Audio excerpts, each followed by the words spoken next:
إنما المؤمنون إذا ذكر الله وجلت قلوبهم وإذا تليت عليهم آياته زادتهم إيمانا وعلى ربهم يتوكلون إنما المؤمنون মুমিন তো তারাই ইজা যুকিরাল্লাহ যখন তাদের সামনে মহান আল্লাহ রাব্বুল আলামিনের জিকির করা হবে, আল্লাহ রাব্বুল আলামিনের কথা আলোচনা করা হবে, আল্লাহ এবং আল্লাহর রাসূলের কোরআন থেকে এবং হাদিস থেকে যখন আলোচনা হবে, যারা এক নম্বরের মুমিন হবে আল্লাহ তাআলা বলেন ওয়াজিলাত কুলুবুহুম, তাদের অন্তরের মধ্যে প্রকম্পিত হবে, অন্তরের মধ্যে কেঁপে যাবে, অন্তর থরথর থরথর করে কাঁপতে শুরু করে দিবে। আমার কোরআন তেলাওয়াতের আওয়াজ যারা শুনবে মন থেকে তারা খুশি হয়ে যাবে। وَإِذَا تُلِيَتْ عَلَيْهِمْ آيَاتُهُ, মুমিনের দ্বিতীয় নাম্বার গুণ হলো যখন আমার তেলাওয়াত, আমার কোরআনুল কারীমের তেলাওয়াত যখন তাদের সামনে শুরু হয়ে যাবে, জাদাতুহুম ঈমানা, তেলাওয়াতের আওয়াজ শুনে শুনে তাদের ঈমানটা বেড়ে যাবে। জোরে বলেন না সুবহানাল্লাহ। এক ধরনের মানুষ আছে বাবা, তেলাওয়াত শুনলে চোখের পানি চলে আসে। আবার আমাদের সমাজের মধ্যে এমন মানুষ আছে যারা তেলাওয়াত শুনলে তাদের গায়ে চুলকানি শুরু হয়ে যায়। এক ধরনের মানুষ আছে দাড়ি টুপিওয়ালাদেরকে দেখলে তাদের মনে তৃপ্তি পায়, তারা মন থেকে রাজি আর খুশি হয়ে যায়, মনে মনে আফসোস করতে থাকে আর বলতে থাকে হায় হায়, আমারও তো এমন লেবাস দরকার ছিল কিন্তু আমি পারি নাই, আমার ভাই পেরেছে তাকে দেখে আমি খুশি হয়ে গেলাম, আলহামদুলিল্লাহ। এর দ্বারাই বুঝতে হবে তার ভিতরেও ঈমান রয়েছে, এটা মুমিনের একটা গুণ। এই আয়াতের মধ্যে তৃতীয় নাম্বার মুমিনের গুণ হলো আল্লাহ পাক বলেন ওয়ালা রাব্বিহিম ইয়াতাওয়াক্কালুন, ওয়ালা রাব্বিহিম ইয়াতাওয়াক্কালুন। মুমিনের তিন নাম্বার গুণ হবে এরা সর্ব অবস্থায় মহান আল্লাহ রাব্বুল আলামিনের উপরে ভরসা করবে। এরা ভরসা দুনিয়ার উপরে করবে না, চাকরির উপরে এরা ভরসা করবে না। বুঝে থাকলে বলুন, ব্যবসা বাণিজ্যের উপরে মুমিনরা কি ভরসা করবে না? ভরসা করবে আল্লাহর উপরে। জোরে বলেন, আরো জোরে বলেন, আল্লাহর উপরে ভরসা করতে হবে, এটা হলো মুমিনের গুণ। আল্লাহ পাক বলেন ওয়ালা রাব্বিহিম ইয়াতাওয়াক্কালুন, মুমিনের এই ভরসা সর্ব অবস্থায় তার অন্তরের মধ্যে থাকা দরকার যে আমি আল্লাহ ছাড়া মুমিনের কোনো দ্বিতীয় বন্ধু হতে পারে না, থাকতে পারে না, থাকবেও না। জোরে বলেন কথা ঠিক কিনা? এই জন্য মুমিনের অন্তরে কখনো এটা আসতে পারে না চাকুরি আমাকে খাওয়ায়, ব্যবসা আমাকে খাওয়ায়, পান বরজ না থাকলে আমার এবার মান সম্মান থাকতোই না, আমার যদি 10 বিঘা জমি না থাকতো, আমি যদি ধান না করতাম তাহলে এবার বোধা হয় আমি মনে হয় না খেয়ে মারাই যেতাম। এমন কথা আমাদের সমাজের মধ্যে প্রচলন আছে না নাই? আরো জোরে বলেন আছে না নাই? এমন কথা আছে, এমন কথা বলা যাবে না। পৃথিবীর সমস্ত মানুষ মিলেও বাবা চেষ্টা প্রচেষ্টা প্রাণাপণ চেষ্টা করার পরেও পৃথিবীর সকল মানুষ মিলে একটা ধান তৈরি করার যোগ্যতা রাখে? জোরে বলেন, আরো জোরে বলেন। রাখে না? ধান তৈরি হয়, ধান তৈরি করেন আমার মাওলায়ে কারীম। পৃথিবীর সকল মানুষ মিলেও যদি চেষ্টা করে আমি একটা ফল তৈরি করব, আম তৈরি করব, সকলে মিলে চেষ্টা করলেও একটা ফল তৈরি করতে পারবে না। জোরে বলেন পারবে? যতক্ষণ পর্যন্ত আমার মালিকের অর্ডার না হবে, আম গাছে আম আসার আগ পর্যন্ত মালিকের কাছে আবেদন করতে থাকে, মালিক আমি তো তোমার গোলাম, আমি তো তোমার মাখলুক, তুমি আমাকে আম গাছ বানাইছ, আমি কি আম গাছে আম দেব? তোমার যে বান্দা গাছটি লাগাইছে তোমার হুকুমে আমি হয়েছি, তুমি দয়া করে করে আমাকে বড় করে দিয়েছ, অথচ তোমার যে গোলাম আম গাছটা লাগাইছি এই গোলাম তো তোমার শুকরিয়া আদায় করে না, আমি আম গাছ তোমার শুকরিয়া আদায় করি। আল্লাহ পাক কালামে পাকের মধ্যে বলেন, আলাম তারা আন্নাল্লাহা ইউসাব্বিহু লাহু মান ফিস সামাওয়াতি ওয়াল আরদ ওয়াত তায়রু ওয়াস সাফাত কুল্লুন কদ আমিলা সালাতাহু ওয়া তাসবিহা। না বুঝলেও চিৎকার দিয়ে বলেন না সুবহানাল্লাহ, আরো জোরে বলেন না সুবহানাল্লাহ। আল্লাহ পাক বলেন, গোলাম জমিনের উপরে আসমানের নিচে যতগুলো মাখলুক রয়েছে, যেগুলো তোমরা দেখতে পাও আর যেগুলো তোমরা চোখে দেখতে পাও না, সমস্ত মাখলুকাত গুলো আমি আল্লাহ রাব্বুল আলামিনের ইবাদত করে, আমি আল্লাহ রাব্বুল আলামিনের দাসত্ব করে। ইন্নাল ইনসানা লিরাব্বিহি লাকানুত। শুধুমাত্র কেবলমাত্র একমাত্র মানুষ তোরা বড় নিমু খারাপ, ও মানব জাতি তোরা বড় বেঈমান। কথাটা কার? জোরে বলেন। আল্লাহ পাক বলেন, আল্লাহ পাক বলেন, ও মানব জাতি তোরা বড় নিমু খারাম, তোরা বড় বেঈমান। তোরা বাদ দিয়ে, জিন আর ইনসান বাদ দিয়ে অন্য অন্য যতগুলো মাখলুকাত আমি আল্লাহ রাব্বুল আলামিন তৈরি করেছি, সমস্ত মাখলুকাত গুলো আমি আল্লাহ রাব্বুল আলামিনের তাসবিহাত গুলো পাঠ করতে থাকে, তাসবিহাত গুলো পাঠ করতে থাকে। একজন মুমিনের নিম্নে 5টি গুণ থাকা লাগবে। জোরে বলেন কথা ঠিক কিনা? 5টি গুণ স্বয়ং সম্পন্ন যার মধ্যে থাকবে আল্লাহ পাক তার বিষয়ে ডাক দিয়ে বলেন, এলাই হলো অরিজিনাল মুসলমান। উলাইকা হুমুল মুমিনুনা হাক্কা। এরা হলো অরিজিনাল মুমিন। লাহুম দারাজাতুন ইনদা রাব্বিহিম।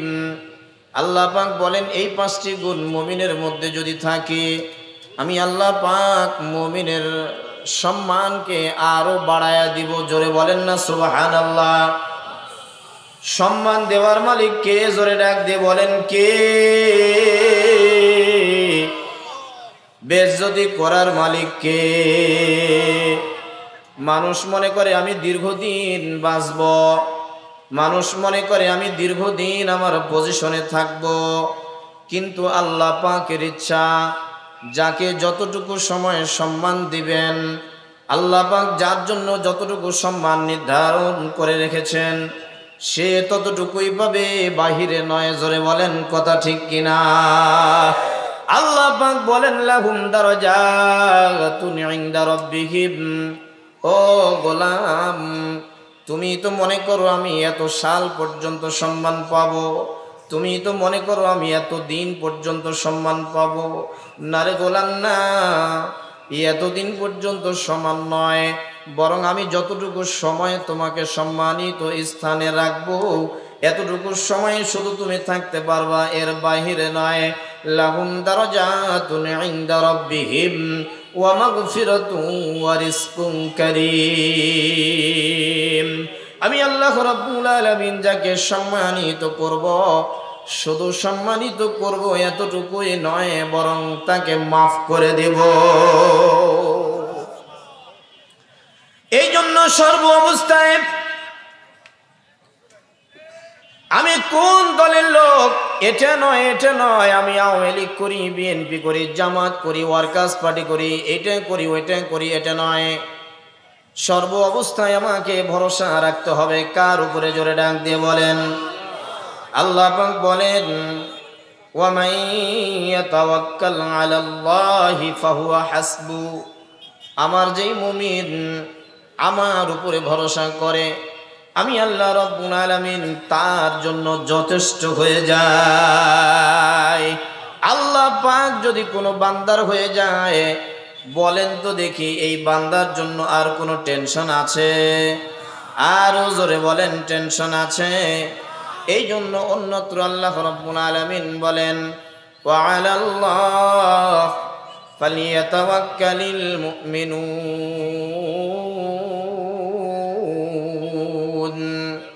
ও মুমিনরা, তোমাদের উচিত হলো, তোমাদের উপরে ফরজে আইন হলো, যেই অবস্থায় তুমি থাকো না কেন, তুমি সুখে আছো, আমি আল্লাহর উপরে ভরসা করো।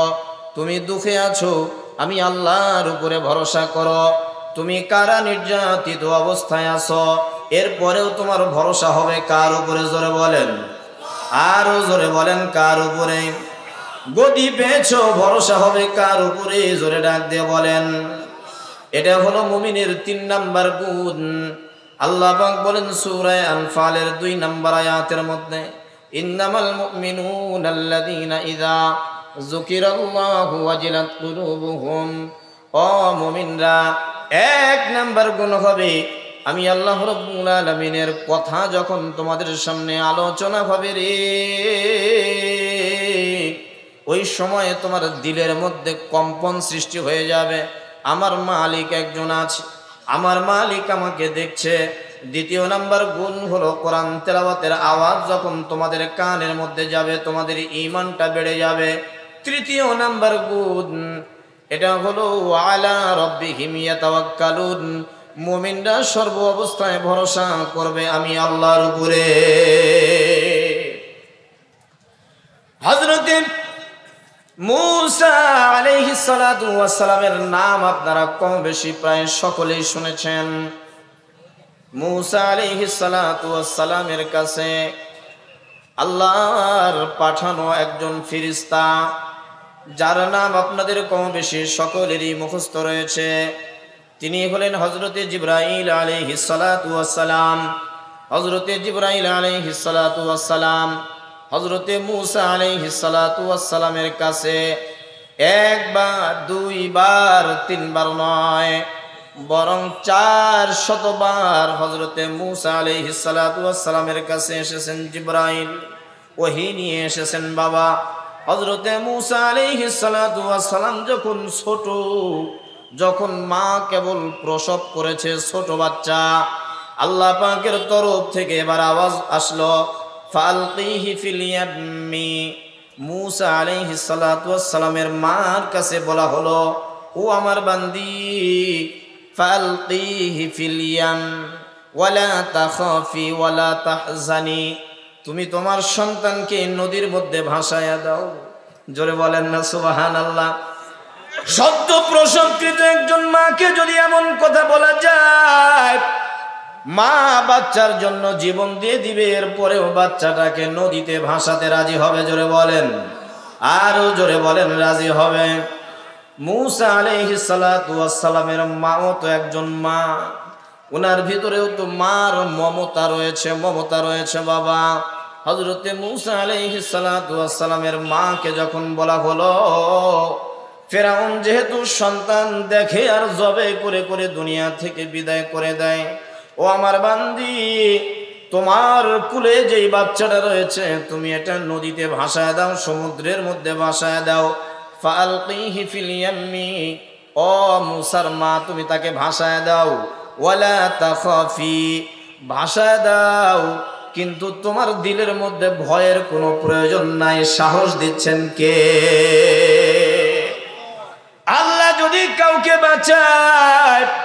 দুনিয়ার সকল মানুষ মিলে যদি তাকে মারতে চায়, জয় হবে আমার মালিকের। জোরে বলেন কথা ঠিক কিনা? মানুষ তো পৃথিবী সাজাইছিল, মানুষ তো পৃথিবী সাজাইছিল। এই জায়গায় আমার লোক, এই জায়গায় আমার লোক। কেউ কথা বলবে আর তাকে তুমি ধরবা, গলা চিপে ধরবা। মানুষের বাক স্বাধীনতা পর্যন্ত হারায় ফেলেছিল মানুষ। এরপরেও আল্লাহ পাক বলেন, গোলাম আমি ধরি না তোমাকে সম্মানিত স্থানে রেখেছি। যখন ধরবো আমি আল্লাহ পাক তোমাকে আর সেই জায়গায় রাখবো না। কেউ কি মনে করে আমি যে চেয়ারে বসে আছি আমার পদস্খলন হবে 2 মিনিট পরে? এটা কি কেউ ভাবতে পারে? এটা কি কেউ মেনে নেয়? মেনে নিতে চায় না, এটা মেনে নিতে চায় না। আল্লাহ পাক হযরতে মূসা আলাইহিস সালাতু ওয়াস সালামের মাকে অভয় দিয়ে বলেন, ওয়ালা তাখাফি, ভয় করো না রে বান্দি, ভয় করো না। তোমার সন্তানকে তুমি সমুদ্রের মধ্যে ভাসায় দাও। ওয়ালা তাহজানি, এবং তুমি কোনো চিন্তাও করো না। ইন্না রাদ্দুহু, নিশ্চয় নিশ্চয় আমি আল্লাহ রাব্বুল আলামিন তাকে আবার ফিরায় দিব তোমার কাছে। জোরে বলেন না সুবহানাল্লাহ। ইলাইকি ওয়া জাইলুহু মিনাল মুরসালিন, এই সন্তানকে তোমার কাছে আবার ফিরায় দিব। শুধু ফিরায় দিব না, বরং তাকে আমি একজন জলিল কদর নবী বানায়া দিব। জোরে বলেন সুবহানাল্লাহ।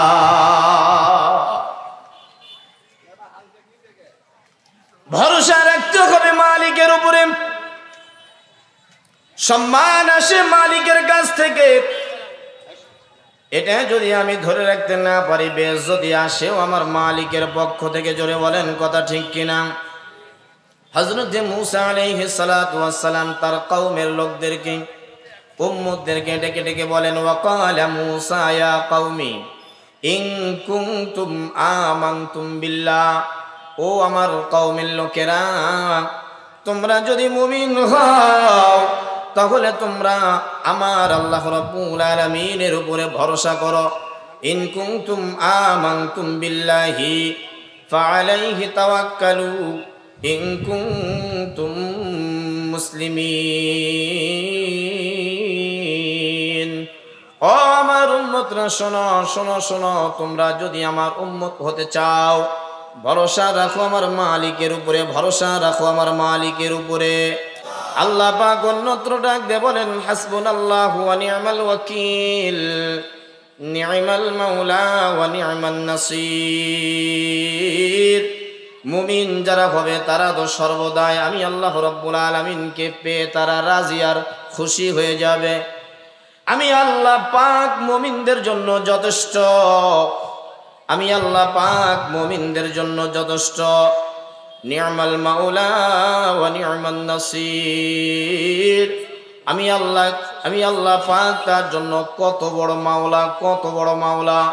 ওয়া নি'মান নাসির, এবং সর্বোচ্চ সাহায্যকারী আমি মাওলা মুমিনের জন্য, মুমিনের জন্য। জোরে বলেন না সুবহানাল্লাহ। এই জন্য সর্বদা একজন মুমিন সর্বদা ভরসা রাখবে আল্লাহর উপরে। মুমিনের ভরসা কখনো চাকরির উপরে নয়, মুমিনের ভরসা কখনো ব্যবসার উপরে নয়। মুমিন এই কথা বলতে পারে না যে আমার চাকরি আমাকে খাওয়ায়। আল্লাহর নবীর জীবদ্দশায় ইয়ামান থেকে 300 লোক আসছে বাবা, 300 লোক আসছে। 300 লোক এসে আল্লাহর নবীর হাতে হাত রেখে কালিমা পড়ে মুসলমান হয়ে যায়। আল্লাহর নবীর কাছে কালিমা পড়ে মুসলমান হয়ে গেল। আল্লাহর নবী বললেন, তোমরা মদিনা থেকে 8 থেকে 10 কিলোমিটার দূরে এই জায়গায় তোমরা বসবাস করো। বসবাস তারা শুরু করলো, কিন্তু কিছুদিন পরে তাদের খাবারগুলো শেষ হয়ে গেল। খাবারগুলো যখন শেষ হয়ে যায়, এর মধ্য থেকে একজনকে আমির বানায়া, নেতা বানায়া নবীজির কাছে পাঠায় দেওয়া হলো, যাও যাও, আমরা তো নতুন মুসলমান হয়েছি, সকালের খাবার কোনো রকম আমাদের কাছে আছে, এরপরে আমাদের কাছে আর কোনো খাবার নাই, সুতরাং যাও নবীজির কাছে গিয়ে প্রস্তাব জানাও যাতে করে দিনের নবী আমাদের জন্য খাবারের ব্যবস্থা করে। আল্লাহর গোলাম খালিদ ইবনে ওয়ালিদ সহ নবীজির আশপাশে অনেকগুলো সাহাবা বসে আছেন। এমন সময় সাহাবাদেরকে নিয়ে আল্লাহর নবী ওই যে সূরায়ে আনআমের ওই আয়াতটা তেলাওয়াত করতেছিলেন, আর সূরায়ে হুদের ওই আয়াত তেলাওয়াত করতেছিলেন। 12 নম্বর পারায় 1ম নম্বর পৃষ্ঠায় 1ম নম্বর লাইনে, ওয়ামা মিন দাব্বাতিন ফিল আরদি ইল্লা আলাল্লাহি রিজকুহা। পৃথিবীতে যতগুলো মাখলুকাত রয়েছে সকলের রিজিকের দায়িত্ব আমি আল্লাহর উপরে। জোরে বলেন কথা ঠিক কিনা? 300 জন নতুন সাহাবীর মধ্য থেকে যাকে আমির বানায়া আল্লাহর নবীর কাছে পাঠানো হয়েছিল, সে যখন দেখলো এই আয়াত তেলাওয়াত করছে, ওয়ামা মিন দাব্বাতিন ফিল আরদ ইল্লা আলাল্লাহি রিজকুহা, জমিনে শুধু নয় সর্বদাই সর্ব জায়গায় যতগুলো মাখলুক রয়েছে সকলের রিজিকের দায়িত্ব আমি আল্লাহর উপরে। নতুন সাহাবা এই আয়াত শুনে চিন্তায় পড়ে গেল, যদি আল্লাহর কাছে রিজিকের দায়িত্ব থাকে তাহলে আমি নবীর কাছে খাদ্য চেয়ে কি করব? জোরে বলেন কথা ঠিক কিনা? কিছু না বলে নবীজির সঙ্গে দেখা না করে চলে গেছে আবার গন্তব্যস্থানে সাহাবায়ে কেরামদেরকে ডাক দিয়ে বলে, সাথী ভাই, আমি যার কাছে তোমরা পাঠায়াছিলা খাদ্যের জন্য আবেদন করে আসছি, যেখানে আবেদন করা দরকার উপযুক্ত জায়গায় আমি আবেদন করে আসছি। 300 নতুন সাহাবা, এদের সকলের চিন্তা ছিল আল্লাহর নবী যেহেতু আল্লাহর বন্ধু, মনে হয় আল্লাহর নবীর কাছে খাবারের জন্য আবেদন করে আসা হয়েছে, সুতরাং নবীজি আমাদের কাছে খাবার পৌঁছে দিবে। দুপুর চলে গেল, খাবারের কোনো ব্যবস্থা নাই। রাত হয়ে গেল, খাবারের কোনো ব্যবস্থা নাই। পরের দিন সকাল হয়ে গেল, খাবারের কোনো ব্যবস্থা নাই। সারাদিন শেষে রাত্রি ঘনিয়ে আসলো বাবা। হঠাৎ করে দেখা যায় পূর্ব দিকে তাকাইয়া 2 জন লোক মাথায় করে বড় ড্যাগ মাথায় করে নিয়ে আসতেছিল। এত বড় বড় ড্যাগ, সাধারণ মানুষ এই ড্যাগগুলো মাথায় নিয়ে চেড়ে আসা অসম্ভব, কিন্তু পেটে বড় ক্ষুধা, এত কথা চিন্তা ভাবনার সময় তাদের মধ্যে ছিল না। তারা শুধু এটাই মনে মনে ভাবছিল, আমাদের নবীজি আমাদের জন্য খাবার পাঠিয়েছে। 2 জন মানুষের আকৃতিতে খাবারগুলো নিয়ে এসে নতুন সাহাবাদেরকে দিয়ে বলে, খাও, তোমাদের জন্য খাবার নিয়ে আসছি, খাবার খাও। এরা সকলেই ক্ষুধার্ত। খাবার খেয়ে দেখে দুনিয়াতে যতদিন আমরা খাবার খেয়েছি এই খাবারের সঙ্গে কোনোভাবেই এই নতুন খাবারের সঙ্গে স্বাদে মিল নাই। একজন আরেকজনকে ডাক দিয়ে বলে, ভাইজান, নবীজি যেহেতু খাবার পাঠাইছে এই জন্য মনে হয় এত সুস্বাদু খাবার। আরেকজন বলে, খাবার মনে হয় নবীজির কোনো জলিল কদর সাহাবা রান্না করেছে যার কারণে এত সুস্বাদু। আরেকজন বলে, বিভিন্ন জনের বিভিন্ন মন্তব্য শুনে খাবার যখন সকলের খাওয়া শেষ হয়ে গেল বাবা, খাবারগুলো ড্যাগের মধ্যে আরো উবৃত্ত ছিল, বেঁচে গেল। পরামর্শ হয়ে গেল, নবীজি যেহেতু খাবার পাঠাইছেন এই খাবারগুলো আমরা নষ্ট করব না, বাড়তি খাবারগুলো উদ্বৃত্ত খাবারগুলো আমরা নবীজির কাছে আবার পৌঁছে দিব। নবীজি সাহাবায়ে কেরাম নিয়ে মদিনার মসজিদে বসা। ইতিমধ্যেই ইন দি মিন টাইমে এখান থেকে নতুন মুসলমানগুলো ড্যাগগুলো, খাবারের ড্যাগগুলো মদিনায় পৌঁছে দেয়। নবীজির কাছে ডাক দিয়ে বলে, নবীজি, এই যে খাবার আপনি পাঠিয়েছিলেন এই খাবারগুলো আমরা 300 মানুষ খাবার পরেও বেঁচে গিয়েছে, খাবারগুলো আপনার কাছে পৌঁছে দিলাম। আল্লাহর নবী বলে, না, আমি তোমাদের কাছে খাবার পাঠাই নাই। কে বলছে তোমাদের কাছে আমি খাবার পাঠাইছি? এটা তো সত্য কথা নয়। বলে, খাবার আপনি পাঠিয়েছেন আমাদেরকে, আমাদের দলনেতা বলেছে। দলনেতাকে ডাকো। দলনেতাকে ডাকা হলো, বলো আমি কি তোমাকে খাবার দিয়ে পাঠিয়েছি কিনা? বলে, হুজুর, আমি আসছিলাম যখন আপনার কাছে খাবারের জন্য দাবি করতে, ওই সময় আমি দেখলাম আপনি তেলাওয়াত করতেছিলেন, ওয়ামা মিন দাব্বাতিন ফিল আরদি ইল্লা আলাল্লাহি রিজকুহা। যতগুলো মাখলুক আল্লাহ রাব্বুল আলামিন সৃষ্টি করেছেন, সমস্ত মাখলুকের রিজিকের দায়িত্ব আল্লাহর। হুজুর, এই আয়াত যখন আমি আপনার কাছ থেকে শুনেছি, আমি তখন চিন্তা করলাম দায়িত্ব যার কাছে আছে আবেদন হবে তার কাছে। জোরে বলেন কথা ঠিক কিনা? দায়িত্ব যার কাছে আবেদন হবে তার কাছে। আমি আবেদন করেছি আমার মালিকের কাছে। আল্লাহর নবী চোখের পানি দর দর দর দর করে পড়ে যায়। আয় রে মুমিনরা, ওই যে তুমি ভরসা করেছো, ওয়া আলাল্লাহি ফালইয়াতাওয়াক্কালিল মুমিনুন। একজন মুমিন সর্ব অবস্থায় ভরসা হবে কার উপরে? সর্ব অবস্থায় একজন মুমিনের ভরসা হবে আল্লাহর উপরে। ওই আমির, তুমি যেহেতু আল্লাহর উপরে ভরসা করে আল্লাহর কাছে আবেদন করেছ, আল্লাহ পাক যে খাবারগুলো পাঠিয়েছেন দুনিয়ার সাধারণ কোনো খাবার নয়, এটা হলো জান্নাতি খাবার, যার কারণে দুনিয়ার খাবারের সঙ্গে এর টেস্ট সম্পূর্ণ আলাদা।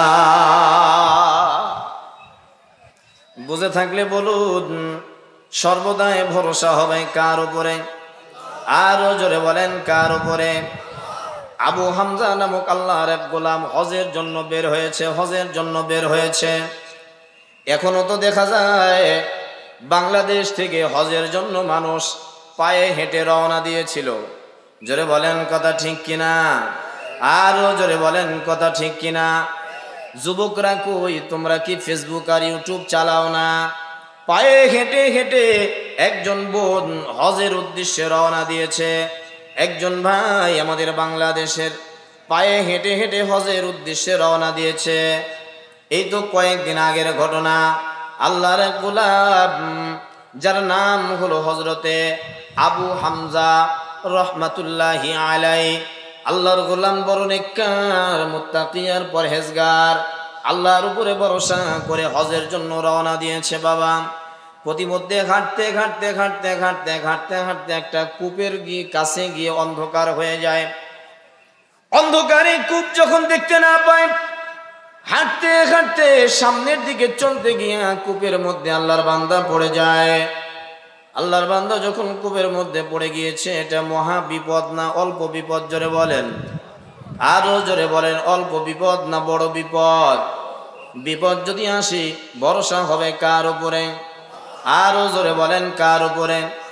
মালিকের নাম যত জোরে বলবেন বাবা, দিলটা তত তাড়াতাড়ি পরিষ্কার হবে। ভরসা হবে কার উপরে?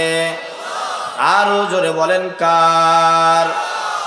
আল্লাহর উপরে ভরসা করে আবু হামজা রহমাতুল্লাহি আলাইহি কূপের মধ্যে যখন পড়ে গিয়েছে, চিন্তায় পড়ে গেল, এখান থেকে আমি যদি মানুষকে ডাকাডাকি করি তাহলে তো মানুষের উপরে আমি নির্ভরশীল হয়ে গেলাম।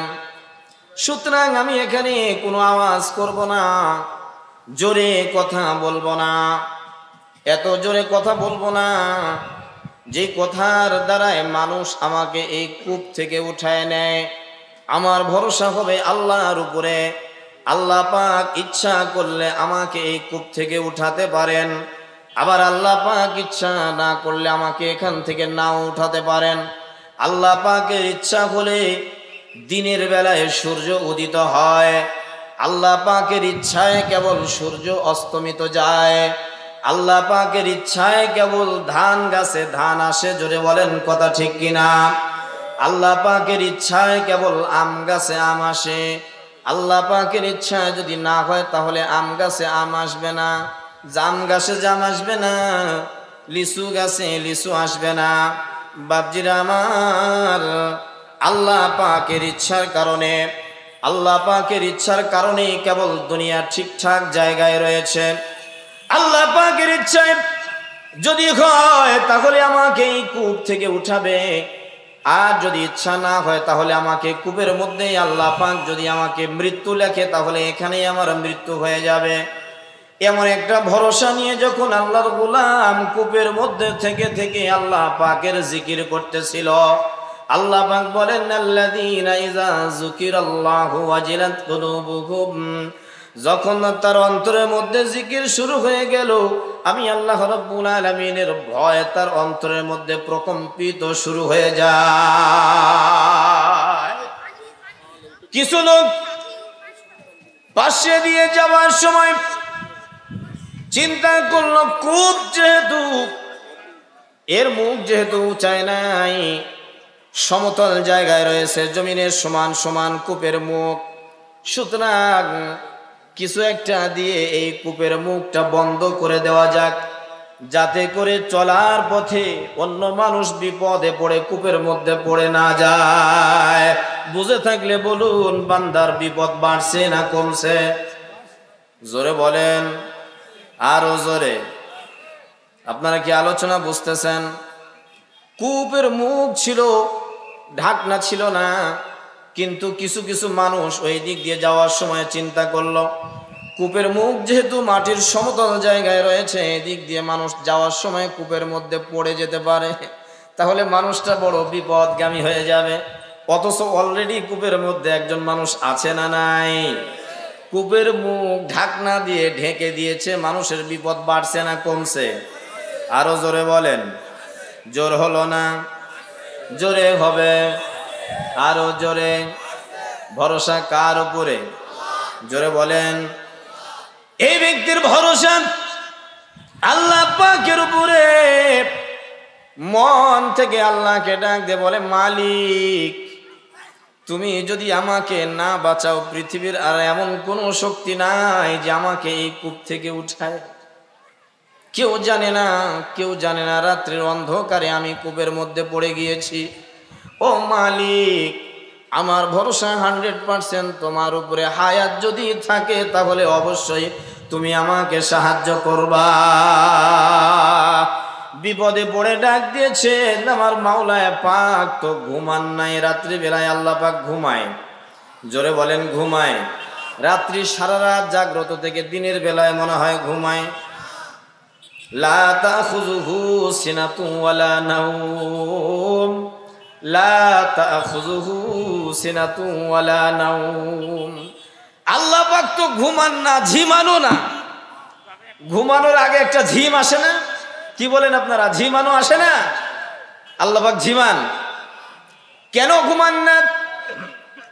এই যে ব্যক্তিরা কূপের মধ্যে পড়েছে, বাবা জানে না, মা জানে না, পৃথিবীর এমন কোন মাখলুক নাই যে সে জানে, কেউ জানে না।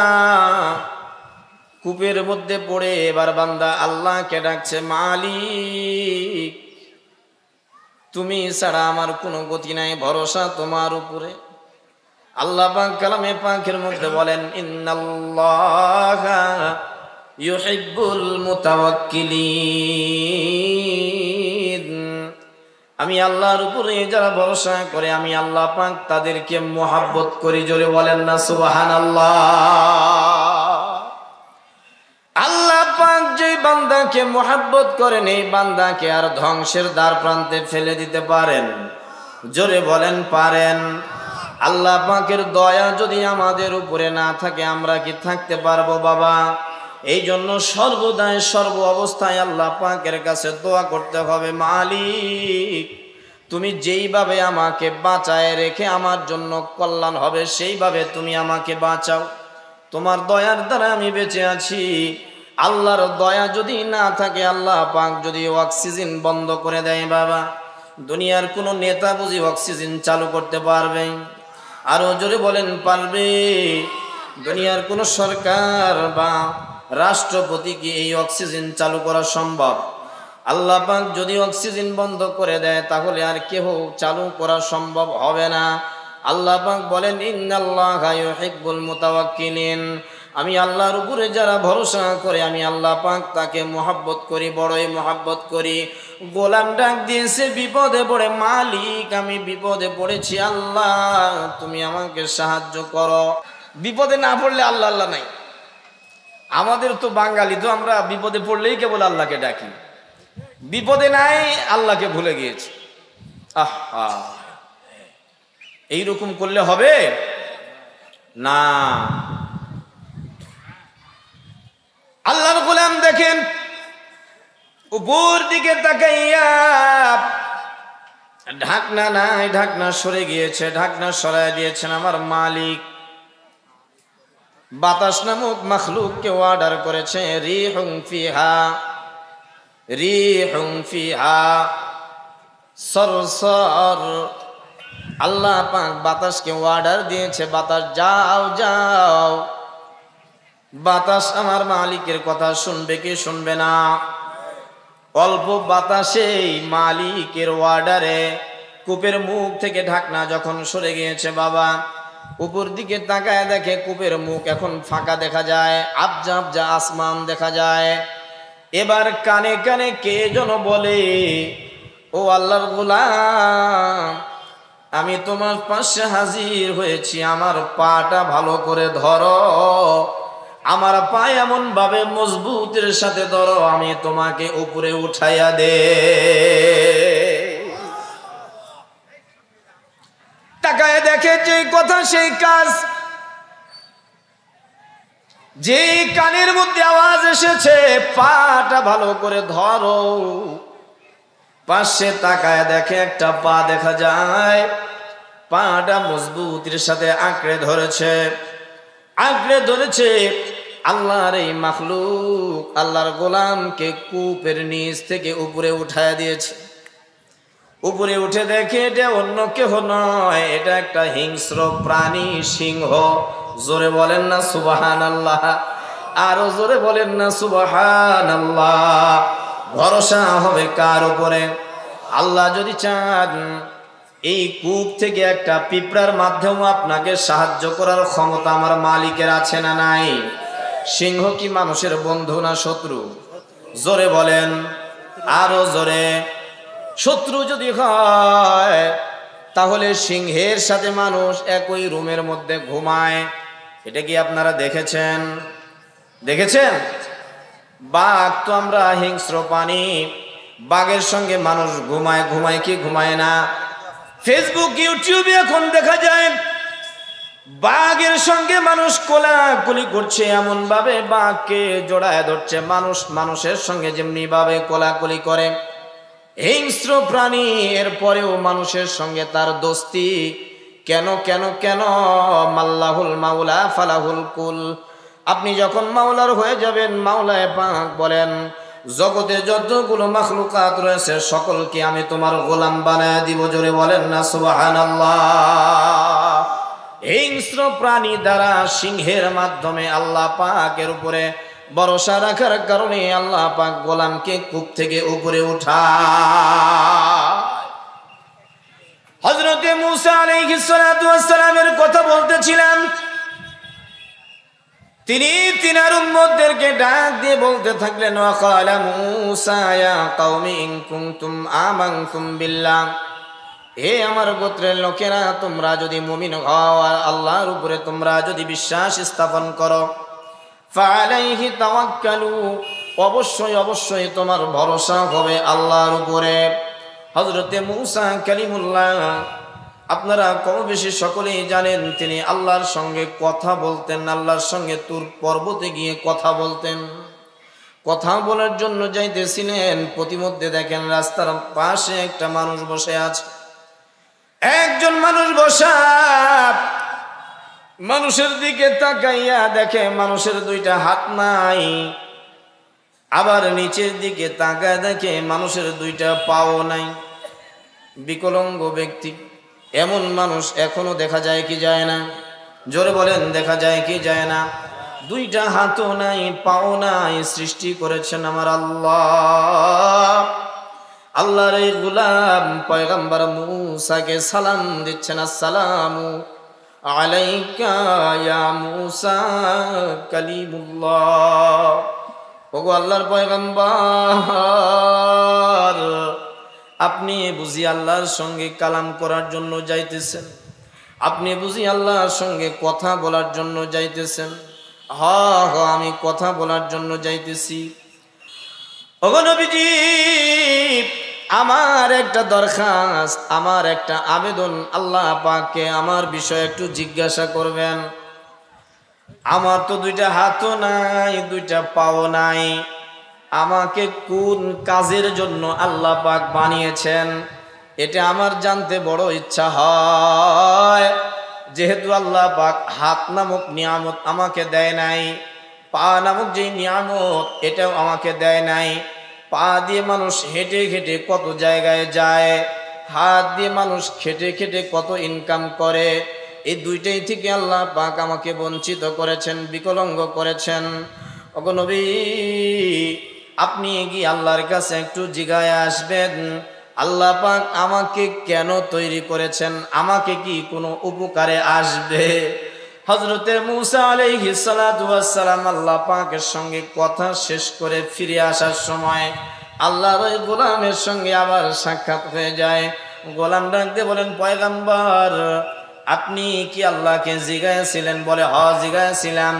কি জন্য আমাকে তৈরি করেছেন আল্লাহ পাক?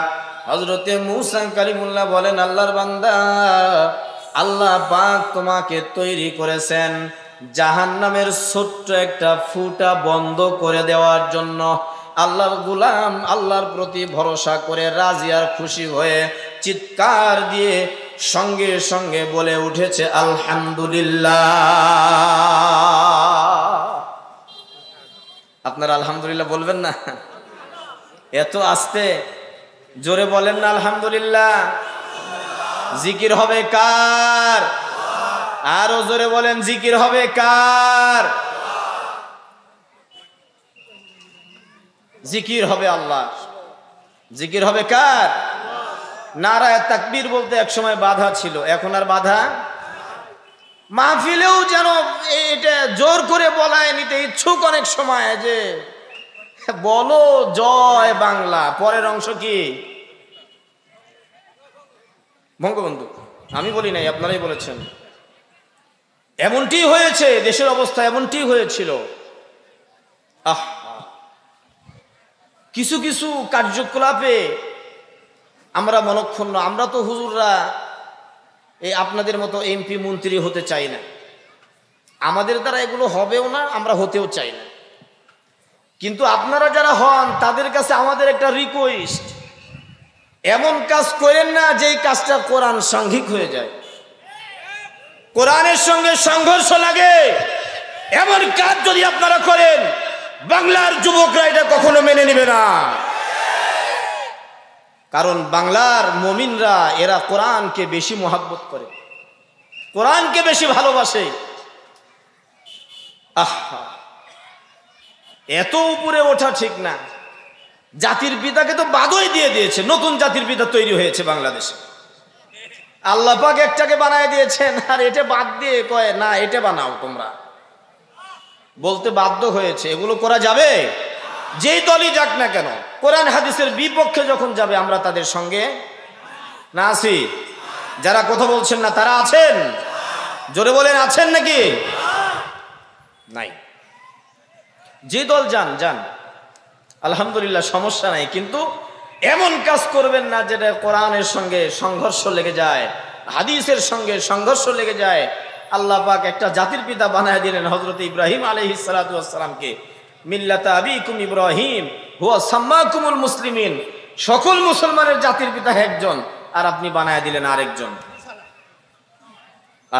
মুসালা। দাড়িওয়ালা কি অপরাধ করলো? দাড়িওয়ালাকে বাদ দিয়ে দিলেন আপনার জাতির পিতা হিসেবে? না, এটা করা যাবে না। করা যাবে? জোরে বলেন, করা যাবে? ভরসা হবে একমাত্র কার উপরে? জোরে বলতে হবে, কার উপরে? আরো জোরে। জোর হলো না। আল্লাহ পাক বলেন, ওমাই ইয়াতাওয়াক্কাল আলাল্লাহ ফাইন্নাল্লাহা আজিজুন হাকিম। তুমি যেই মাওলার উপরে ভরসা করো, সেই মাওলা এত মহাপরাক্রমশালী, এত বড় শক্তিশালী।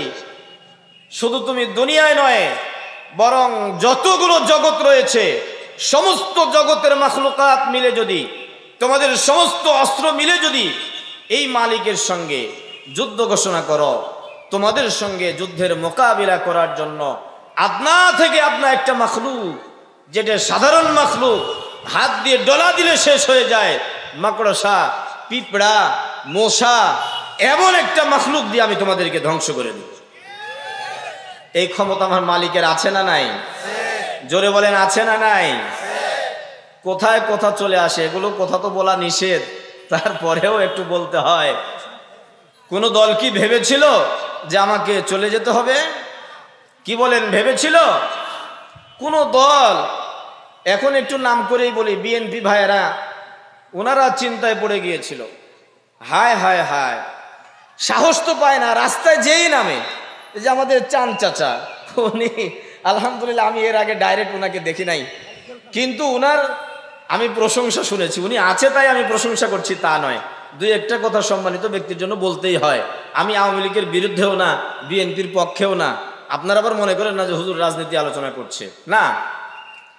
ওনার বিষয়ে আমি শুনেছি, অনেক মানুষের থেকে গল্প শুনেছি যে ওনার অনেক বাগান রয়েছে, কলার বাগান রয়েছে। এই বাগানকে বাগান, মানুষ ওনার কাছে গিয়েছে, চাচা আমার বাড়িতে খাবার নেই, এই যা তুই ওখানে ধান কাটে নিয়ে চলে যা, এই যা তুই আম বাগানটা ওটা বিক্রি করে দিয়ে তুই যা তোর বাড়ির ধান কিন। সত্য মিথ্যা আমি জানি না, কিন্তু ওনার বিষয়ে এরকম কথা আমার কাছে আসছে।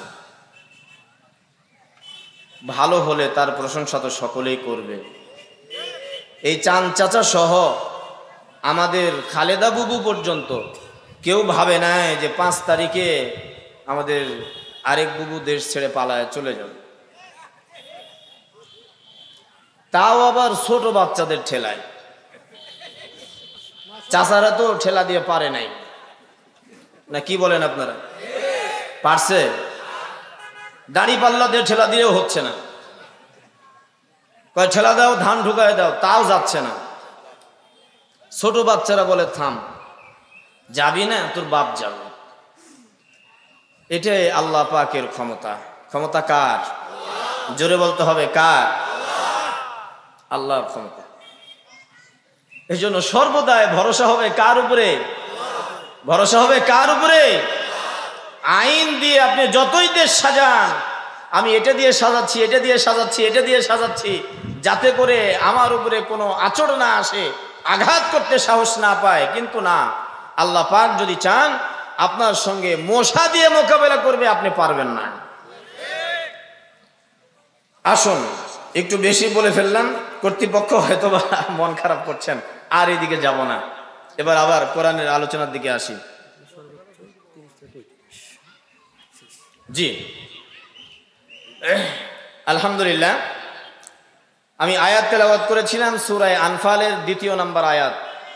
সর্বপ্রথমে বলেছিলাম মুমিনের গুণ হবে 5টা। জোরে বলেন, কয়টা?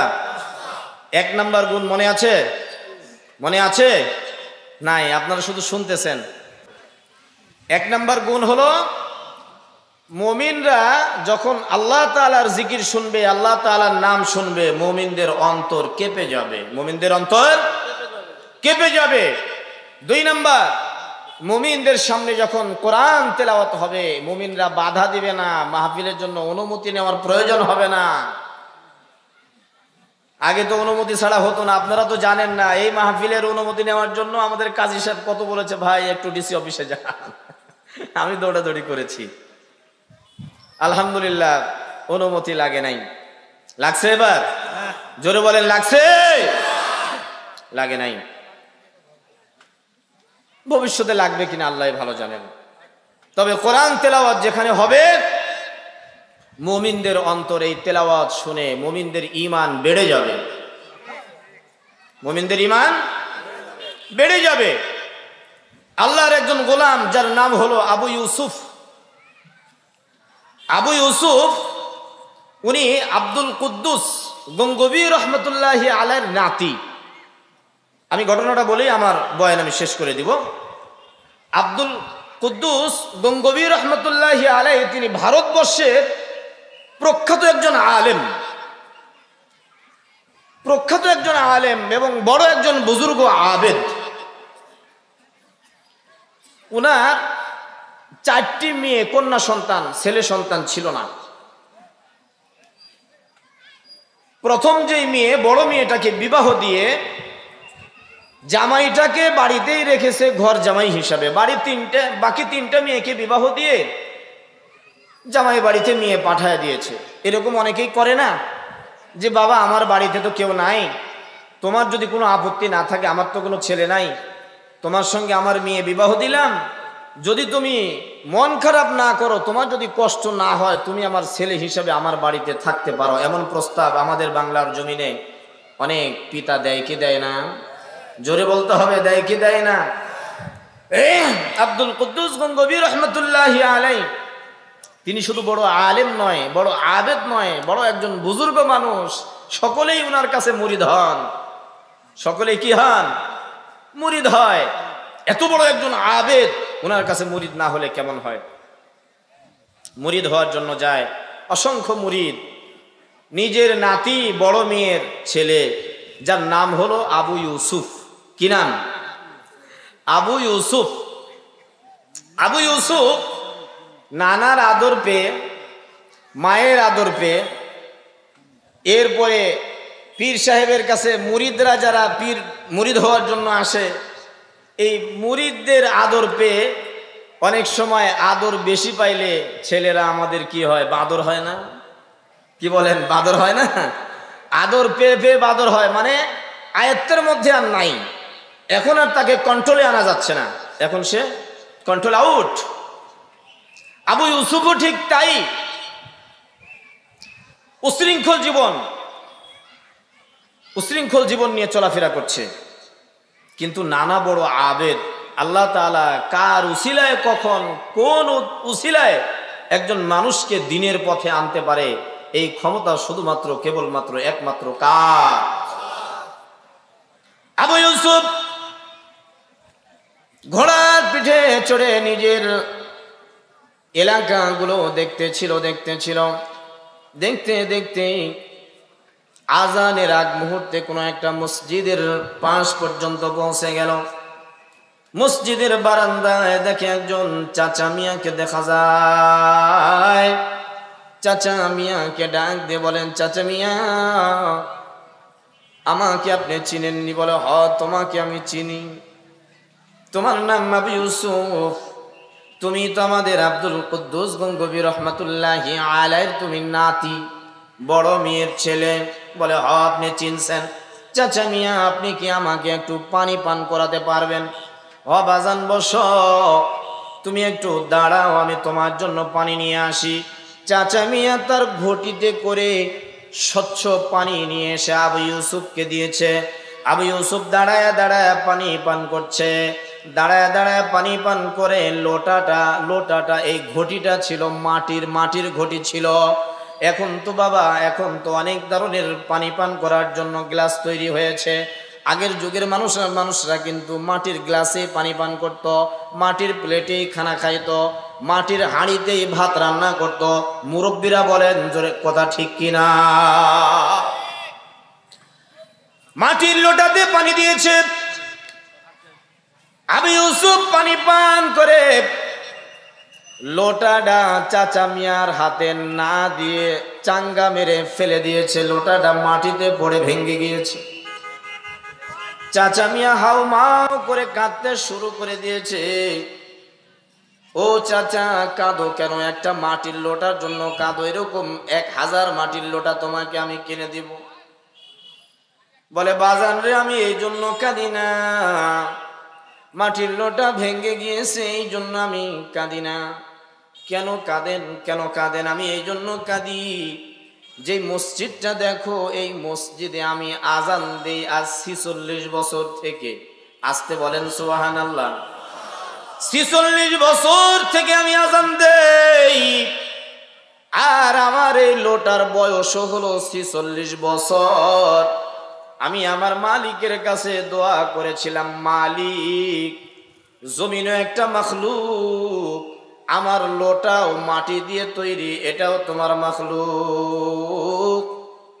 ও আল্লাহ, তোমার কাছে আবেদন, যাতে করে আমার মৃত্যুর আগে আমার এই মাটির লোটাটা ভেঙ্গে না যায়, যাতে করে লোটার আগে আমার মৃত্যু হয়ে যায়। বাতিজা, আমি এই জন্য কাঁদি। 46 বছর যাবত খুব মোহাব্বত করে করে যে লোটা দিয়ে আমি ওযু করে আজান দেই, নামাজ পড়ি, 46 বছরের আগের লোটা তুমি পাক মেরে চাঙ্গা দিয়ে ভেঙে ফেলেছ। এই জন্য মনে বড় কষ্ট রে বাজান, অন্য কোনো কারণে নয়। চাচাকে ডাক দিয়ে বলে, চাচা তাহলে কি আমি লোটা কিনে দিব তোমাকে? না না, তোমার লোটা আমার লাগবে না। চাচা মিয়া 1 কদম 2 কদম 3 কদম করে লোটার কাছে গিয়া আল্লাহ রাব্বুল আলামিনের উপরে ভরসা করে, ওয়া মান ইয়াতাওয়াক্কাল আলাল্লাহি ফাহুয়া হাসবু, ওয়া মান ইয়াতাওয়াক্কাল আলাল্লাহি ফাহুয়া হাসবু। আল্লাহর কোনো গোলাম যদি আল্লাহর প্রতি ভরসা করে, আল্লাহ পাক ওই গোলামের জন্য যথেষ্ট হয়ে যায়। জোরে বলেন কথা ঠিক কিনা? চাচা মিয়া লোটার কাছে গিয়ে, লোটার খণ্ড তো এখন একটা নয়, অনেকগুলো খণ্ড হয়েছে, খণ্ডগুলো একটা একটা করে ধরে আর জবান থেকে কি যেন পড়ে পড়ে থুতা দিয়ে লোটার এই ভাঙ্গাগুলো জোড়ায়। কিছুক্ষণের মধ্যে লোটার ভাঙ্গাগুলো এক জায়গায় করে থুতু দিয়ে জোড়ায়া দেখে লোটা এত সুন্দর হয়েছে, ভাঙ্গার একটা চিহ্ন লোটার মধ্যে পাওয়া যায় না। নারায়ে তাকবীর, নারায়ে তাকবীর। আল কোরআনের আলো, আল হাদিসের আলো, কোরআন হাদিস যেখানে, আওয়াজ নাই। খুব বেজার আপনারা না, গরম পড়ছে এই জন্য। কি পড়ে চাচা জিহ্বা থেকে থুতু বের করে লোটা জোড়াইল, এটা শোনা দরকার আছে না নাই? জোরে বলেন, আছে না নাই? আবু ইউসুফ দাঁড়িয়ে আছে। আপনি মনে করেন না ইচ্ছা করলে আপনি পারবেন? পারবেন? পারবেন? একে একে পারবেন? 2 হাত তুলে দেখেন তো দেখি। এই দেখেন, হাত তুলছে।